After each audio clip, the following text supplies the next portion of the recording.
नमस्कार मित्रों और मेरे प्रिय छात्रों, बटरफ्लाई स्टडी चैनल में आप सभी का स्वागत है। प्रश्न संग्रह 15.5 कक्षा 8वीं क्षेत्रफल को लेकर प्रस्तुत है। 15.5 में अनियमित आकृति का क्षेत्रफल ज्ञात करना है।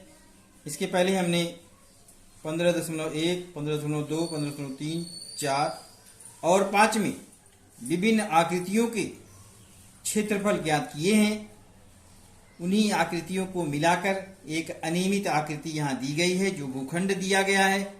भूखंड जो होता है वो इसी प्रकार से अनियमित आकृति में अक्सर पाया जाता है। अब उसका क्षेत्रफल हमें ज्ञात करना है। भूखंड दिया गया है 15.5 प्रश्न संग्रह में कुल 2 प्रश्न दिए गए हैं। उसके विभिन्न भागों को त्रिभुज है, समलंब चतुर्भुज है, उन सभी का अलग अलग हम क्षेत्रफल ज्ञात करके उन सभी को जोड़कर पूरे भूखंड का क्षेत्रफल ज्ञात करेंगे। पहला प्रश्न है, यहां दिया गया है PQRST एक भूखंड है। उसमें QAP एक त्रिभुज, RSC एक त्रिभुज, PTS एक त्रिभुज और समलंब चतुर्भुज QACR या QRCE। इन सभी आकृतियों का क्षेत्रफल ज्ञात करते हुए हमें इस पूरे भूखंड का क्षेत्रफल ज्ञात करना है। आइए पहले प्रश्न को हल करते हैं। पहला प्रश्न है त्रिभुज QAP। QAP का यह समकोण त्रिभुज है। QAP का क्षेत्रफल बराबर 1/2 गुणे आधार गुणे ऊंचाई, 1/2 गुणे AP गुणे AQ बराबर 1/2 गुणे, ये नहीं लिखना है, ये रफ काम यहाँ पे किया गया है, आप सबको लिखना नहीं है। 30 गुणे 50 बराबर 15 गुणे 50, 15 × 5 = 75, 750 वर्ग मीटर। त्रिभुज RCS का क्षेत्रफल बराबर 1/2 गुणे आधार गुणे ऊंचाई, 1/2 गुणे 60 गुणे 25, 2 से काटेंगे 60 30 हो जाएगा। 30 और 25 का गुणा करेंगे 750 वर्ग मीटर त्रिभुज RCS का क्षेत्रफल। त्रिभुज PST का क्षेत्रफल 1/2 गुणे आधार गुणे ऊंचाई, भुजा PS की लंबाई, भुजा PA धन भुजा AB धन भुजा BC धन भुजा CS, सभी भुजाओं को जोड़ने पर 30 धन 30 धन 30 धन 60 बराबर 150 मीटर होता है। अब त्रिभुज PST का क्षेत्रफल ज्ञात करेंगे। 1/2 गुणे आधार गुणे ऊंचाई, 1/2 गुणे 150 गुणे 30 भाग देंगे, 30 का आधा 15 हो जाएगा। 15 और 150 का गुणा 2250 वर्ग मीटर। अब समलंब चतुर्भुज QACR का क्षेत्रफल बराबर 1/2 गुणे समांतर भुजाओं की लंबाइयों का योगफल गुणे ऊंचाई। यहाँ पर 1/2 गुणे 50 धन 25, ये देखिए 50 धन 25। यहाँ पे इस चित्र को देखेंगे तो थोड़ा और स्पष्ट होगा। ये 50 ये ऊंचाई है, ये ऊंचाई नहीं, ये समांतर चतुर्भुज की ये है 50 और धन 25, ये समांतर की चतुर्भुज की जो समांतर होने वाली रेखाएं हैं वो, और ये ऊंचाई हो जाएगा 30 और 30 60, ये ऊंचाई हो जाएगा। तो इस आधार पर 30 और 30 60, 50 धन 25 75 और 30 और 30 60, 1/2 गुणे आधार गुणे ऊंचाई, ये हो गया समांतर भुजाओं की लंबाई का योगफल गुणे ऊंचाई 75 और ये 30, इसका हो गया 2250 वर्ग मीटर।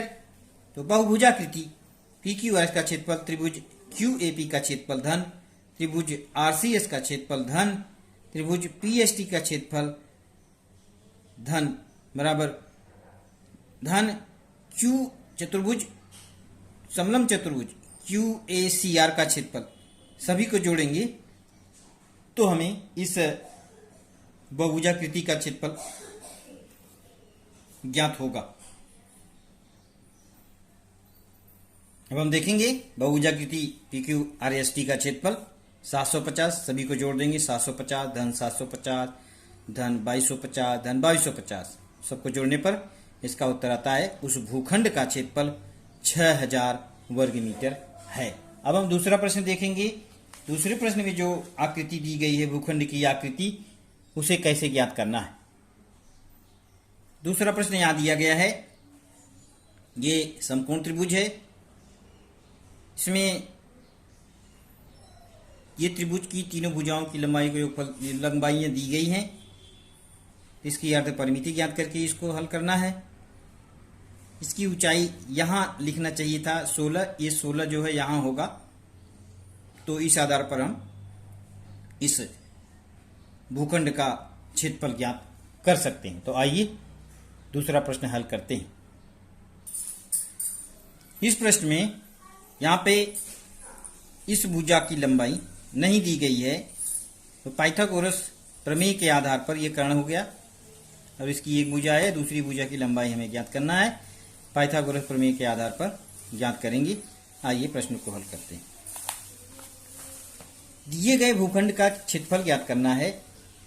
समकोण त्रिभुज EAB में BE का वर्ग बराबर BA का वर्ग धन AE का वर्ग। BE का वर्ग की लंबाई 30 है और BA की लंबाई 24 है। AE की लंबाई हमें ज्ञात करनी है, तो ये जो वैल्यूज हैं इसके यहाँ पे रख देंगे, उसके कितने माप हैं, कितनी लंबाई दी गई उसको रखेंगे। 30 का वर्ग करके 24 का वर्ग में से करके उसको घटा देंगे। 30 का वर्ग 900, 576 उसमें से घटा दिया। ए का वर्ग बराबर 324, तो ए बराबर 18 मीटर। उन्हें जो भुजा की लंबाई हमें मालूम नहीं थी, वो भुजा की लंबाई 18 हो जाएगी। इस आधार पर त्रिभुज EAB का क्षेत्रफल 1/2 गुणे लंब भुजा BA गुणे भुजा AE 1/2 गुणे 24 गुणे 18 काट दिया है 12 और 18 का गुणा किया तो त्रिभुज EAB का क्षेत्रफल 216 वर्ग मीटर। त्रिभुज BCE का क्षेत्रफल, इसको अर्ध परिमिति यानी इस सूत्र के अनुसार ज्ञात करेंगे। यह श्रेणी में यह श्रेणी S, यह श्रेणी A, यह श्रेणी B, यह श्रेणी C, त्रिभुज की तीनों भुजाओं की लंबाई दी गई है। अब अर्ध परिमिति ज्ञात करेंगे। A धन B धन C बटा 2, 26 धन 28 धन 30 बटा 2, ये हो जाएगा 84, 30 है 84/2 यानी 42 मीटर। S बराबर 42। अब इस सूत्र का के आधार पर इस त्रिभुज का क्षेत्रफल ज्ञात करेंगे।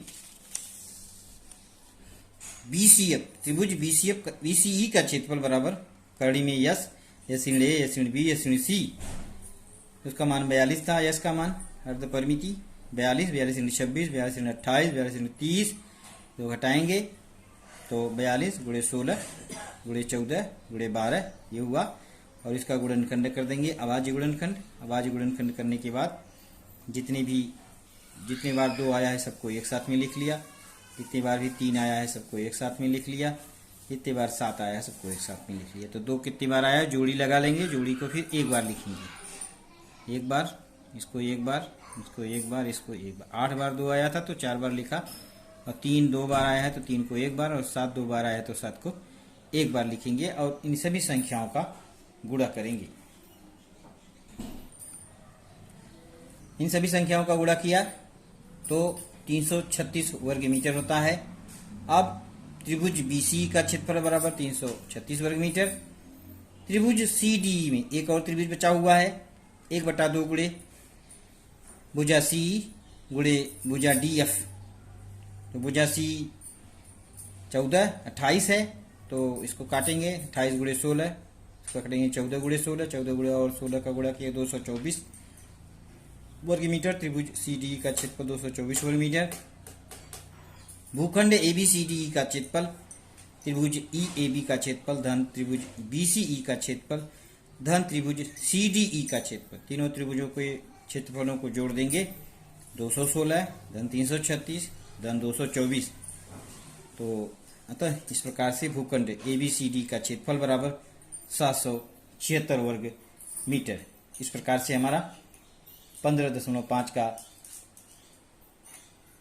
ये प्रसंग्रह के जो सभी प्रश्न हैं वो समाप्त होते हैं। धन्यवाद।